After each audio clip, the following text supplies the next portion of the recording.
दोस्तों Russia Ukraine war खत्म होना तो दूर मानो जैसे अभी तो वो बस शुरू हुआ है। जेलेंस्की ने दोस्तों 90 बिलियन डॉलर का मेगा आर्म्स डील ये स्वयं उन्होंने अनाउंस किया है कि एक मेगा आर्म्स डील आप देख सकते हैं। जेलेंस्की ने कहा है वो यूएसए के साथ साइन करने वाले हैं और ये जो नंबर आ रही है ये दोस्तों 90 बिलियन डॉलर की आ रही है। इस प्रकार का दोस्तों यदि जेलेंस्की आर्म्स बायर बन के उभरेगा तो आप जानते हैं यूएस डिफेंस इंडस्ट्रियल कॉम्प्लेक्स और उसके प्रेसिडेंट डोनाल्ड ट्रंप उनकी जीभ नहीं लपलपाएगी तो क्या होगा।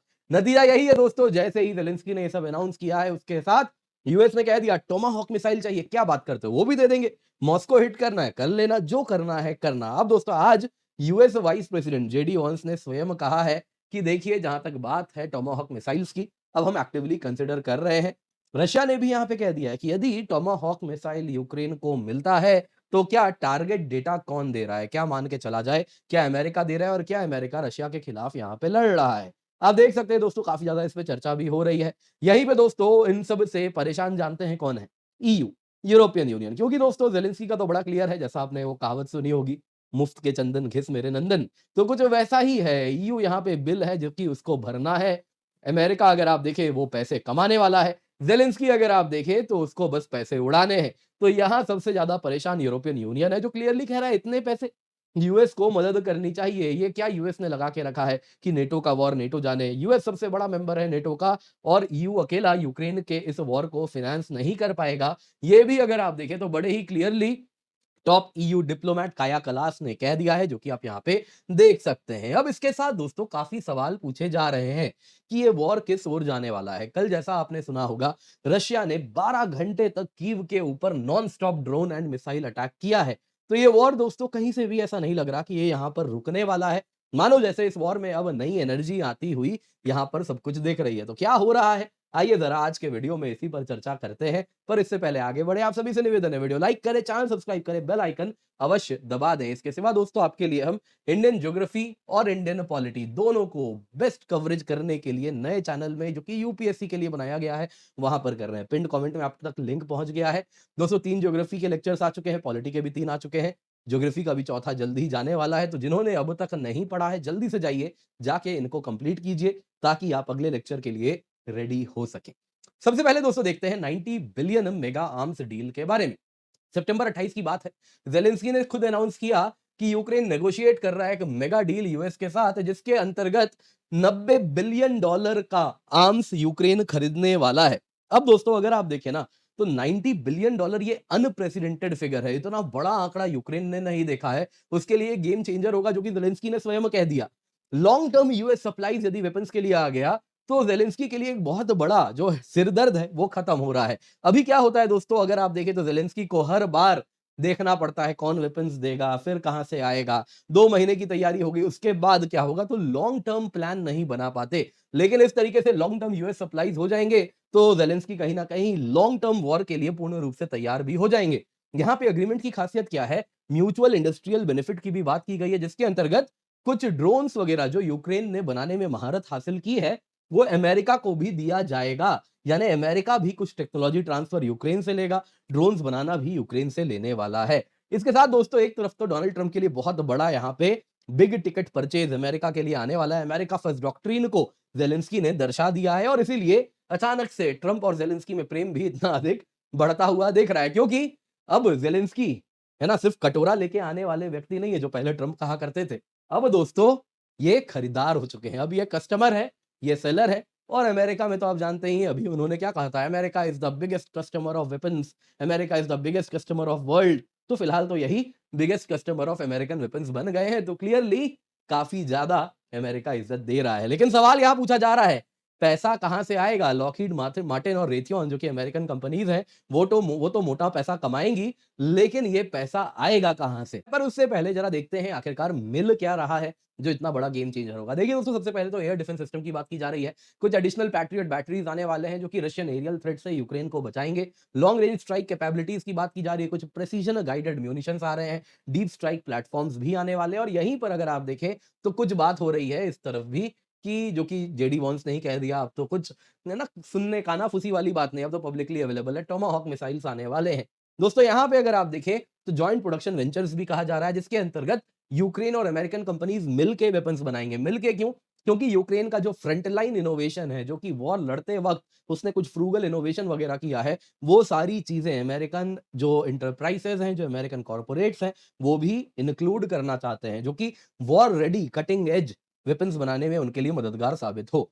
वहीं दोस्तों ड्रोन इंटीग्रेशन की बात की जा रही है, यूक्रेन के लिए ड्रोन डील है जिसके द्वारा वो यूएवीज़ केवल अपने लिए नहीं, अमेरिका के लिए भी बनाएगा, उसे एक्सपोर्ट भी करने वाला है। इसके सिवा अगर आप देखें तो यूक्रेन के पास अब सस्टेन्ड फायर पावर होने वाला है, यानी कि डॉनबास वगैरह, जो कि आप अगर देखें तो रशिया जहाँ पे तेजी से आगे बढ़ रहा है, उसको पीछे हटाने में वापस से यूक्रेन आगे बढ़ने वाला है। जो स्पोरेडिक एड था 2 महीने की तैयारी, अब क्या करें, 2 हफ्ते का वेपन्स बचा है, खत्म होने वाला है, एम्यूनिशन खत्म हो रहा है, तो वो चीज़ खत्म हो रही है।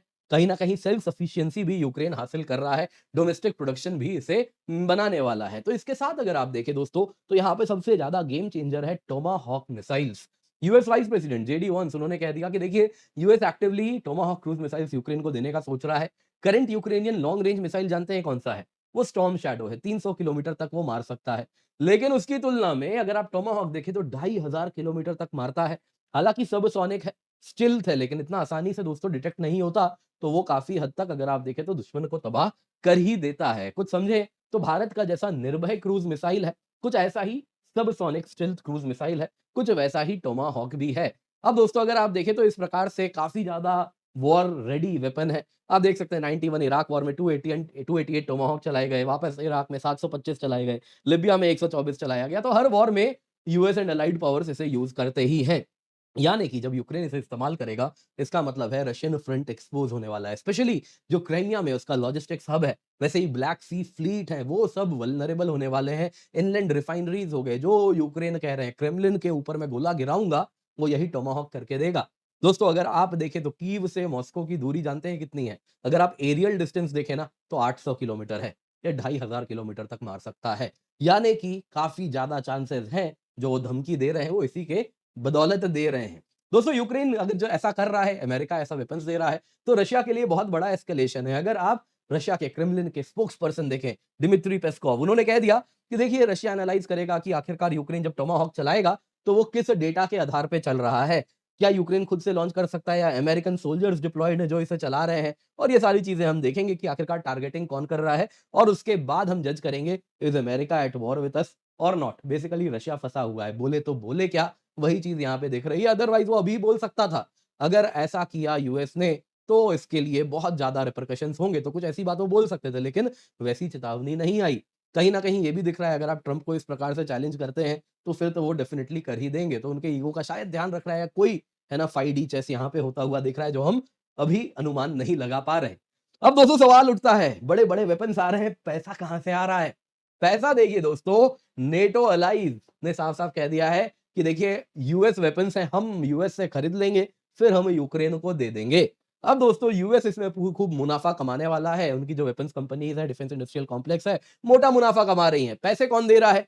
ईयू दे रहा है। ज़ेलेंस्की गए ट्रम्प के साथ ऐसा डील साइन करने वाले हैं, पैसा कौन देगा? तो बोलेगा पैसा के लिए चले जाना, मेरी वहाँ पे माताजी बैठी हुई हैं, दोनों उर्सुला वॉन डर लायन, काया कलास, उनसे बिल ले लेना। तो यहाँ पे दोस्तों दिक्कत यही हो रही है, ईयू कह रहा है 25 तारीख की बात है, 3 दिन पहले की बात है, काया कलास है यहाँ पे। ये अगर आप देखें तो यूरोपियन कमीशन की वाइस प्रेसिडेंट है, उर्सुला वॉन डर लायन के ठीक नीचे। इन्होंने कह दिया कि देखिए यूरोप अकेला ये कंधों में ये भार नहीं उठा पाएगा यूक्रेन वॉर का। ट्रम्प ही तो थे ना वो, देखिए कैसे भीख माँग रहा है यूरोप। ट्रम्प ही थे ना वो, जो कह रहे थे कि सारी किलिंग वो रोकने आ रहे हैं, लोग मर रहे हैं, बहुत बुरा लग रहा है। तो हम पे क्यों दोष तुम डाल रहे हो कि हम इस वॉर को रोकने के लिए पैसे लगाएँ? तुम भी पैसे लगाओ। अमेरिका कहता है कि नेटो इस वॉर को रोकेगा, हम नेटो को वेपन देंगे, फिर नेटो जाने क्या करना है उसके साथ। तो इन्होंने कहा अमेरिका नेटो अमेरिका के बिना थोड़े ही है। तो अमेरिका सबसे बड़ा पार्टनर है इस नेटो में। तो क्या नेटो को करना चाहिए, तो वो अमेरिका को भी करना चाहिए। तो इसीलिए ये बात बड़ी अजीब है, अमेरिका को भी थोड़ा कंधा दे, थोड़ा सपोर्ट दे, इस प्रकार से हमसे ना उठेगा यूक्रेन वॉर का पैसा और अब तो 100-100 बिलियन की बात हो रही है। तो कहाँ से पैसा आने वाला है? देखिए दोस्तों पैसा बड़ा क्लियर है कहाँ से आएगा। ईयू दोस्तों रशिया के फ्रोज़न एसेट्स का इस्तेमाल करने वाला है। अगर आप देखें तो सितंबर 25 को ही यूरोपियन कमीशन ने एक प्रपोज़ल दिया है, जो काफ़ी पुराना प्रपोज़ल है लेकिन इस बार नए रूप में लाया जा रहा है, जो 140 बिलियन यूरो का यूक्रेन को लोन प्रोवाइड करेगा। ये लोन कहाँ से आएगा? तो रशिया का यूरो क्लियर में जो करीबन 170 से 300 बिलियन यूरो के बीच में जो फ्रोज़न रशियन सेंट्रल बैंक के एसेट्स हैं, जैसे हमारा आरबीआई है ना, वैसे ही उनके सेंट्रल बैंक के रशिया के एसेट्स हैं। कुछ वैसे ही जैसे हम अपना सोना लंदन में रखते हैं, कुछ सोने का हिस्सा, सब तो नहीं। तो वो अगर वो जमा कर ले, तो कुछ उसी प्रकार से काफ़ी पैसे रशिया के यूरोप में फँसे हुए हैं। कुछ सोने के रूप में है, अधिकतम अगर आप देखें तो यूरोक्लियर के पास है। यूरोक्लियर क्या है दोस्तों? तो ये Belgium based international central securities depository है। अगर आप स्टॉक मार्केट में कभी शेयर खरीदे हैं, तो आपको मालूम होगा। आप वैसे तो क्या हो सकता है, आप नेशनल स्टॉक एक्सचेंज या बॉम्बे स्टॉक एक्सचेंज में आप ट्रेडिंग करते हैं। लेकिन ये ट्रेडिंग होता कैसे है? तो आप जब शेयर खरीदते हैं, तो कहाँ जमा होता है? तो एनएसडीएल, सीएसडीएल डिपॉजिटरीज़ हैं, जहाँ पे वो डीमैट फॉर्म में, है ना? उस रूप में जमा हो जाता है। तो वैसा ही दोस्तों सीएसडी है, ये क्या है? यूरोक्लियर है। यूरोपियन मार्केट को रेगुलेट करता है और वहाँ पे डिपॉजिटरी है उसका, जहाँ पे अगर आप देखें तो बेल्जियम बेस्ड वहाँ पे जितना भी सिक्योरिटीज़ है, वो ये होल्ड करके रखता है। तो इस तरीके से रशिया के अलग-अलग निवेश हैं, जो कि इन टोटल उनके पास जो जमा है, वो 170 बिलियन से लेके 300 बिलियन यूरो के रूप में है। अब दोस्तों यहाँ पे वो कह रहे हैं कि इसी को इस्तेमाल करके यूक्रेन को पैसा दे देंगे। अब यहाँ पे हंगरी, स्लोवाकिया कहते हैं ये तो खुलेआम चोरी है, ऐसा करोगे तो कौन हमारे यहाँ आके पैसा लगाएगा? चाइना, इंडिया कभी नहीं आएँगे फिर यूरोपियन मार्केट में पैसा लगाने, वो कभी नहीं आएँगे। तो क्या होगा? एफआईआईज़ होते हैं ना दोस्तों हर देश के, अलग-अलग जगह के जो जाके पैसा लगाते हैं। अगर हमें पता चल गया कि ऐसे खुलेआम पैसा छुपा लिया जा रहा है, पैसा नहीं वापस लौटाया जा रहा है, और अगर सरकार भी दोस्तों हमारे भी अगर आप देखें तो सोवरेन वेल्थ फंड होते हैं, वो भी पैसा लगाते हैं। हालाँकि हमारे यहाँ तो लगाते हैं वो पैसे, लेकिन अलग-अलग देशों के। तो उस तरीके से वो लगाना छोड़ देंगे, तो मार्केट पूरा का पूरा कोलैप्स हो सकता है। इसके सिवा रशिया कहता है मैं तो तुम्हें इंटरनेशनल कोर्ट ऑफ जस्टिस लेके जाऊँगा, तुम एक बार मेरे पैसे दबा के तो दिखाओ। तो फिलहाल दोस्तों यूरो क्या कर रहा है, वो कहता है जी ये पैसे ना हमने फ्रीज़ करके रखे हैं, हमने इसको आउटराइट कॉन्फिस्केट नहीं किया है। तो अब वो एक नया सॉल्यूशन लेकर के आए हैं। अब देखिए यूरोप है तो चोरी करना तो इनसे बेहतर कोई नहीं जानता, आप जानते ही हैं। अगर मैं कहता हूँ दोस्तों अमेरिका क्या है दोस्तों, वो अगर आप समझें तो अगर वो इस प्रकार से लड़ता-झगड़ता है, लेकिन अगर आप यूरोप की बात करें तो वो एक फॉक्स है, it's cunning like a fox. तो वो कनिंग फॉक्स अगर आप देखें तो एक नया सिस्टम बनाया जिसके अंतर्गत क्या है, इंटरनेशनल लॉ क्या कहता है आईसीजे में, आप कॉन्फिस्केट नहीं कर सकते ना रशिया का पैसा, हम कॉन्फिस्केट करते ही नहीं है। हम क्या करेंगे वो बोल रहे हैं, जो रशियन एसेट्स है ना, उनको फ्रोज़न है, फ्रोज़न ही रहने देंगे। उनको कोलैटरल बना के, उनको यानी गिरवी रख के सॉफ्ट लोन इश्यू कर देंगे यूक्रेन को, जो कि पैसे दे दिए जाएँगे। तो वो फ्रोज़न के फ्रोज़न रहे, लेकिन कोलैटरल का काम किए, तो लोन का जो इंटरेस्ट रेट है बिल्कुल कम हो जाएगा, एक सॉफ्ट लोन हो जाएगा। कुछ पार्ट उसमें यूरोप फंड कर देगा, बाकी यूक्रेन के लिए लॉन्ग टर्म में उसको देना होगा। तो ये अप्रोच वो लोग लगा रहे हैं। तो इस तरीके से तुम जाओ आईसीजे, मामला क्या होगा? वो चलता रहेगा, बोल देंगे हमने तो आपके एसेट्स एज़ इट इज़ आपके हैं, हमने बस फ्रीज़ करके रखा है। तो ये अप्रोच होने वाला है। अब दोस्तों यहाँ से अगर आप देखें तो आने वाले दिनों में अब क्या होगा अगर हम वॉर की बात करें। देखिए दोस्तों अगर आप वॉर की बात करें ना तो देखिए सबसे ज़्यादा मीडियम चांसेस हैं कि हाई एंड एस्केलेशन आपको देखने मिलेगा। टोमाहॉक्स अगर सच में आ गए यूक्रेन, तो देखिए वो टारगेट तो करेगा कहीं सेंसिटिव ठिकानों पे। Ukraine deep inside Russia hit करेगा और उसके बाद रशिया भी रिटेलिएट करेगा। कुछ नेटो की तरफ भी उसका गुस्सा बरसेगा। तो ये हो सकता है। दूसरा क्या है दोस्तों जिसकी संभावना ज़्यादा है, वो क्या है कि यूएस कह देगा हाँ, यूक्रेन को हम वेपन्स बेचेंगे। फिर आएगी बात पैसों की, यूरोप स्ट्रगल करेगा, पैसे कहाँ से दे? वो कहेगा ये जो फ्रोज़न एसेट है इसका इस्तेमाल करेंगे, तो हो सकता है अंदर में ही हंगरी, स्लोवाकिया जो ऑलरेडी कह रहे हैं गलत है, वो इस पूरे के पूरे प्रपोज़ल को आगे बढ़ने ही ना दे, पहले ही वीटो लगा दे, मामला वहीं अटक जाएगा और यूक्रेन के पास पैसा ही नहीं रहेगा। तो बस और बस उसके बाद क्या होगा आप जानते ही हैं, अमेरिका कह देगा पैसा नहीं है तो डिलीवरी नहीं है, डिलीवरी खत्म। तो यूक्रेन फिर वही वापस अपना ड्रोन छोड़ना शुरू कर देगा और एक ड्रोन के बदले रशिया एक मिसाइल चलाएगा। दोस्तों यहाँ पे दूसरा क्या है, इसका भी लाइक्लीहुड मीडियम है। वो क्या है कि दोस्तों नेगोशिएशन प्रेशर है, हम ट्रम्पियन वर्ल्ड में जी रहे हैं, जिसमें क्या होगा कि देखिए यूरोप के लिए एक तरीके से यहाँ ट्रम्प बता रहे हैं कि देखो क्या कीमत तुम अदा कर रहे हो, देखो मैं तो कह रहा था खत्म करो, यहीं पे यूक्रेन की टेरिटरी खत्म करके जो है वहीं पे लेके खत्म करते हैं, वॉर रोकते हैं। लेकिन यूरोप को ही था ना कि वॉर नहीं लड़ेंगे, टेरिटरी नहीं देंगे तो कीमत दो। तो अब ट्रम्प वही कर रहे हैं, कह रहे हैं कि तुम्हारे ऊपर कीमत है, लड़ना है लड़ो, मैं तो वेपन्स बेच रहा हूँ, मैं तो पैसे कमा रहा हूँ। यहाँ पे दोस्तों इस तरीके से क्या होगा, जल्दी यूरोप को रियलाइजेशन आएगी कि आपस में वो कितना फ्रैगमेंटेड है। वो एक सिंगल कंट्री नहीं है, वो आपस में फ्रैगमेंटेड है। हंगरी, स्लोवाकिया और बाकी देश बैठे हुए हैं, जो कि यूरोप में यूरोपियन कमीशन क्या कहता है उससे उल्टा जाने के लिए। तो जल्दी उनको रियलाइजेशन हो जाएगा, जिसके बाद समझ आएगा कि भाई ज़्यादा दिन उनके पैसों से वॉर नहीं चलने वाला।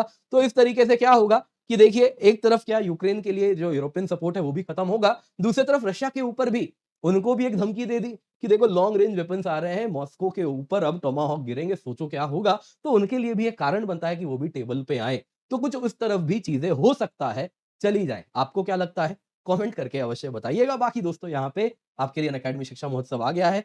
लेकिन दोस्तों ऑफर कल खत्म हो रहा है। मेक श्योर आप इसका फायदा उठाएं। अगर आप 2026 एस्पिरेंट हैं, 6 महीने का सब्सक्रिप्शन लीजिए, 6 महीना फ्री पाइए। 27 का एस्पिरेंट है, 12 महीने लीजिए, 12 महीने फ्री पाइए। 28 का एस्पिरेंट है, 18 महीने लीजिए, 18 महीने फ्री पाइए। दोनों में दोस्तों आपको एश्योर प्रोग्राम भी मिलता है, जिसका मतलब है 12 महीने का सब्सक्रिप्शन लेने पे 12 महीने फ्री तो मिलेगा। साथ में यदि आप एग्जाम नहीं क्लियर किए तो आपको 12 महीने का और सब्सक्रिप्शन हम दे देंगे। 18 महीने वाला लिया तो अगर आप एग्जाम नहीं क्लियर किए तो 18 महीने का और सब्सक्रिप्शन आपको हम दे देंगे, लेकिन subject to following terms and condition, जो बताता है कि हाँ आपने मेहनत की है। इसके सिवा दोस्तों यहाँ पे आपको बता देता हूँ, 19,999 रुपए में सब्सक्रिप्शन स्टार्ट हो रहा है on using the code KC10। Make sure आप इसका फायदा उठाएं, क्योंकि बहुत सारे बैचेस हैं हिंदी, इंग्लिश में। इसका आप फायदा अवश्य उठाएं।